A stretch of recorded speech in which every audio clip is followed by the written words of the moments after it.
My first Jets recap video where I'm not ranting in like 6 weeks. The Jets win 30-6, and I am so excited to break it down in this video, folks. Don't forget to hit that like button right now if you're pumped up about the New York Jets getting this W. Zach Wilson with the game of his life. We're going to break that down. And let me know in the comment section right now how you feel about what this New York Jets team just did to the Houston Texans, because this was not one of those wins that they went sloppy and the offense looked bad, but the defense made a bunch of plays. No. This was a dominant effort on all phases of the football from the New York Jets offense, from the New York Jets defense, and even the special teams. All 30 points that the New York Jets scored was in the second half, and Zach Wilson, after getting benched, his first start since his benching, played out of his mind. 301 yards. Are you kidding me? 2 touchdowns. 117.9 ratings, 75 completion percentage. Look at the numbers. Zach Wilson, this guy just outperformed C.J. Stroud by a landslide. Wasn't even close.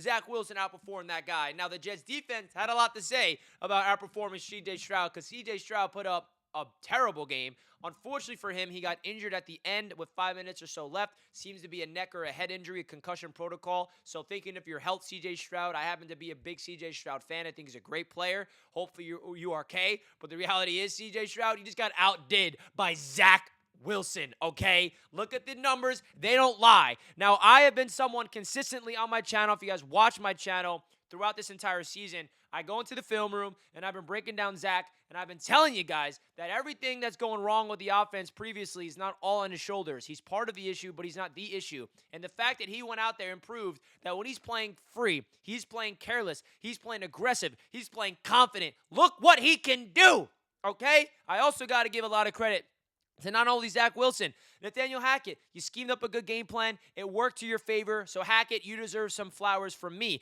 Garrett Wilson, 8 catches for over 100 yards. Breece Hall with like 8 catches and 80 yards on through the receiving game as well. He had a touchdown from Zach Wilson. Randall Cobb got a touchdown from Zach Wilson. Xavier Gibson with an end-around touchdown. 3 offensive touchdowns. What are we even talking about, folks? I can't believe this is real. I can't believe it.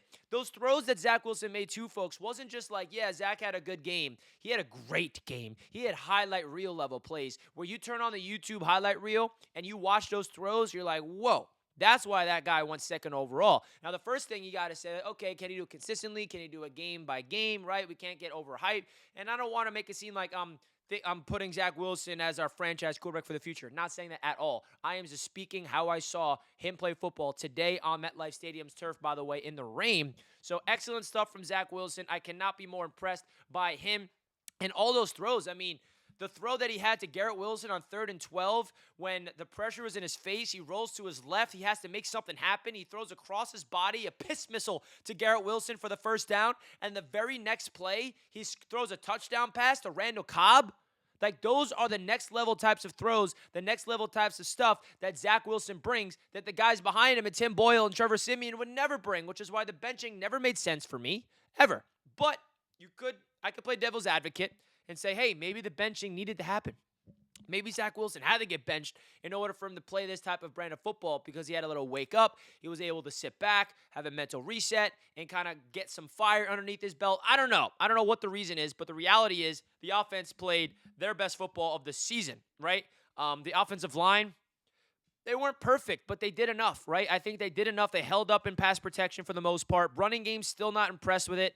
The run game is still a mess. But, Tyler Conklin had a bunch of huge grabs. That one throw he had to Jeremy Ruckert late in the second half when he pump faked him on the right sideline, floated over the top, a dime to Jeremy Ruckert. I mean, these are not just like easy throws, folks. These are throws where you're like, wow, he is talented. Wow, he has what it takes to be a great quarterback, but he just has to figure it out mentally and show it on a consistent basis. And some people might be thinking this, well, Richie, it's too late to get this excited. We're 5-8. If only he was playing like this early on in the season, we'd be in the playoff race. And you're 110% correct. But the reality is we're reacting to what's happening in the moment. And listen, the Jets are at 5-8. They got a big game next week against Miami. Let's enjoy this win. I'm sorry for the Jets fans that are upset because of the tank. Oh, boo-hoo. Cry me a river. Okay, no offense, but I don't care if you're upset as a Jets fan because you wanted the Jets to tank. I don't care. I'm happy that the Jets won. They didn't just win; they won in dominating fashion, 30-6. Defense, dominant. Can we talk about the defense real quick? Okay, let's talk about the defense. Because Sauce Gardner and DJ Reed reminded the people that they are one of the top, if not the best corner duo in the NFL. DJ Reed, 3 pass breakups. Sauce Gardner, 2 pass breakups. Michael Carr, the second with the pass breakup. Should have been an interception, but he dropped it. CJ Mosley should have had an interception, but he dropped it. Quinton Williams with a sack. Bryce Huff screaming off the edge for a sack. Quincy Williams tackle for loss. Sauce had a tackle for loss. I mean, the defense was absolutely dominant today, making C.J. Stroud look like a little rookie.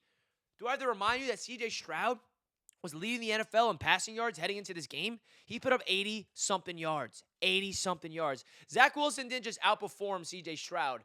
It was not even a comparison of what Zach Wilson did. And you can't even say, yeah, but C.J. Stroud had to do it in the rain. So did Zach Wilson, and he did what he had to do to help his team go win that football game. So this Jets defense deserves just as much praise as the offense, but the difference is we've seen this defense do this all season long.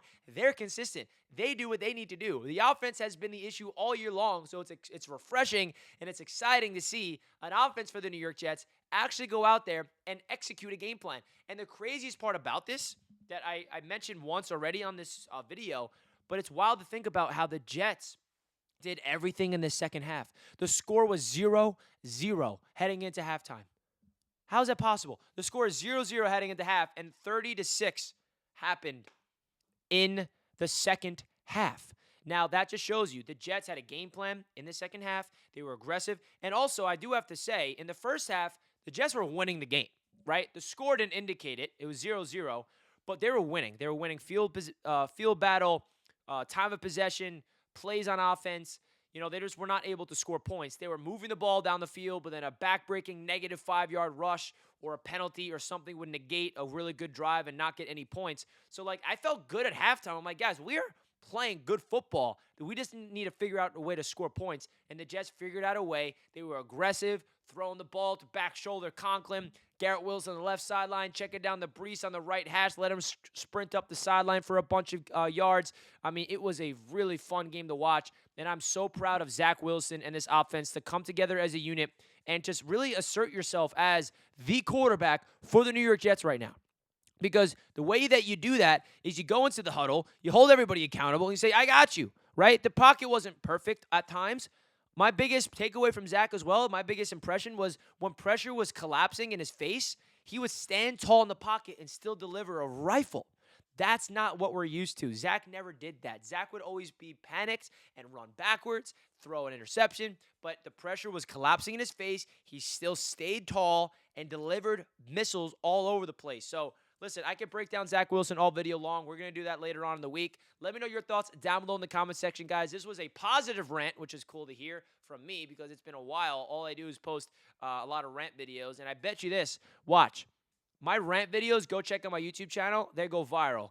This video, I bet you won't even get a lot of views because people like to soak in my misery instead of listen to me celebrate. So, guys, hit the like button if you enjoy. Comment your thoughts, and let's go, Jets! Jets W! Boom!